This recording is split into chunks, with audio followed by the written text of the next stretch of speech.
Welcome to the American Rambler with your host, Paul Grafton. I thought I would cover some police videos today, especially after the Gabby Petito incident and another one where I saw a police officer escalating, not de-escalating the situation in a hotel room. I think it was San Diego. One, why were the police even called? Shouldn't the front desk just call and then ask the room to lower the music? The police should only be called to the hotel if they refuse to comply.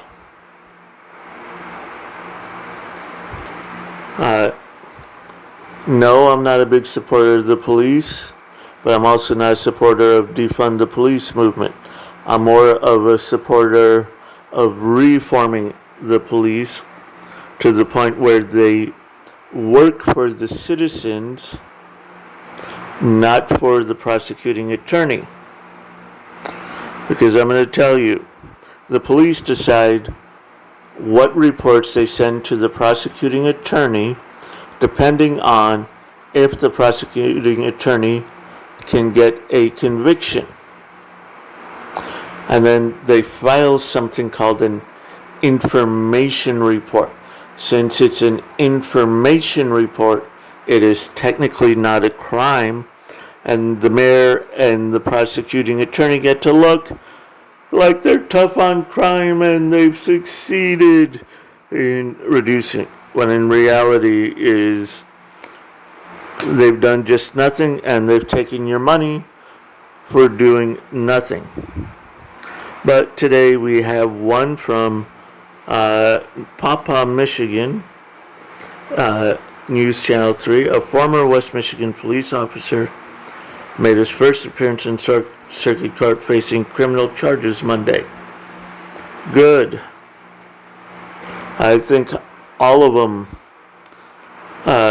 need to go through a hard line and a hard stance and see which ones need to be removed. Matthew Mistrada, former Hartford officer, is facing 2 counts of assault and battery charges and 1 count of misconduct by a public official for an incident that happened during a traffic stop in August 2020. Mistrada is accused of handcuffing a man, throwing him to the ground, and kneeling on him, while witnesses reported hearing the man say he couldn't breathe. The Michigan Attorney General said bystander recorded the incident and said it was similar to what a Minneapolis officer did to George Floyd before he died. I would agree it was totally unnecessary that he put him against the car the way he did, Tressa Beltran said. Beltran is the chief of police in Hartford. I guess Beltran's trying to save his neck. He put in his report that the subject was resisting and obstructing, and in the video it did not appear to me the subject was resisting, said Beltran. Yes, you also have to remember about that attorney from Uber who threatened the driver that she would lie in court and that she was an attorney for the attorney for the prosecutor in Houston, I think it was. And if he didn't have that dash cam, he would be in jail. She lost her job, but she found a new one 3 days later, still making $100,000.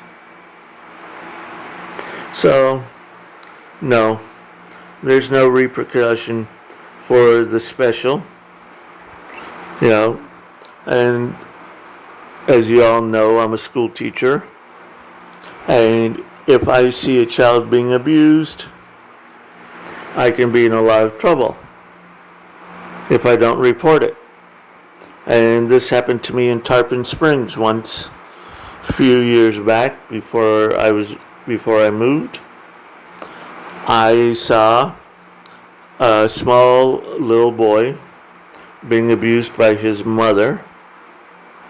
My phone was dead, so I could not report him. I tried reporting him to the bus driver. The bus driver is actually considered to be a federal agent and has to take the report. But she refused. I did not have. I got thrown off. I tried reporting it to the police. And this is what the officer told me. The officer told me that I could not make the report because I was not the victim of a crime. So I guess if I get murdered in Tarpon Springs,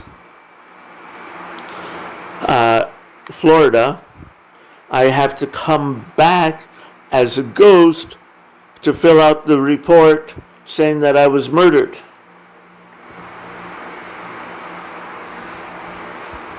Okay, so this is one of a very lazy police department, and I just believe the police chief was just covering his own, because I bet you the training involved that, and the training involved the lies and saying things like snitches get stitches, you don't snitch, you back the blue, all these things to cover people who have done bad.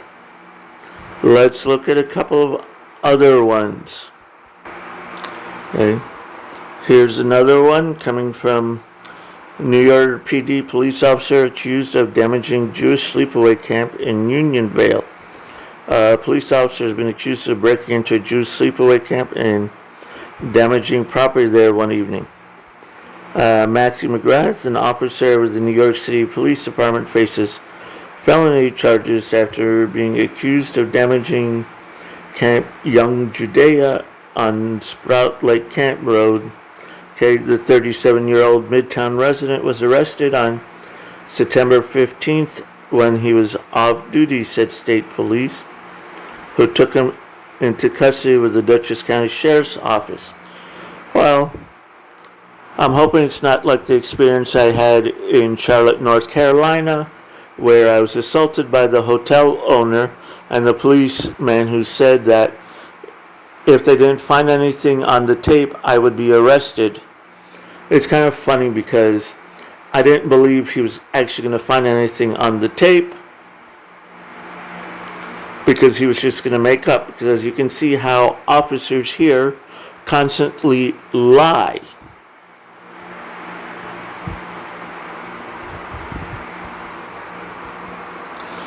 So I recommend men to always be wearing a body camera on them, no matter where they are.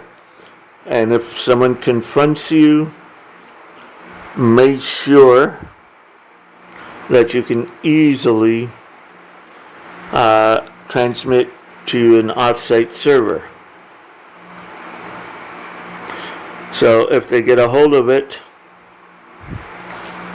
it can, and they erase it, you have a backup copy to show them.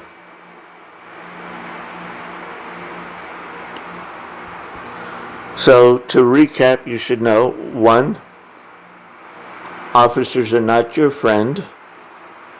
2, if they are being polite to you, they're trying to get you to say or do something that you should not, that you never did. 3, they will lie to jam you up. 4, they don't work for you, they work for the prosecuting attorney. 5, always wear a body camera. 6, make sure you can transmit the data to an offsite server immediately.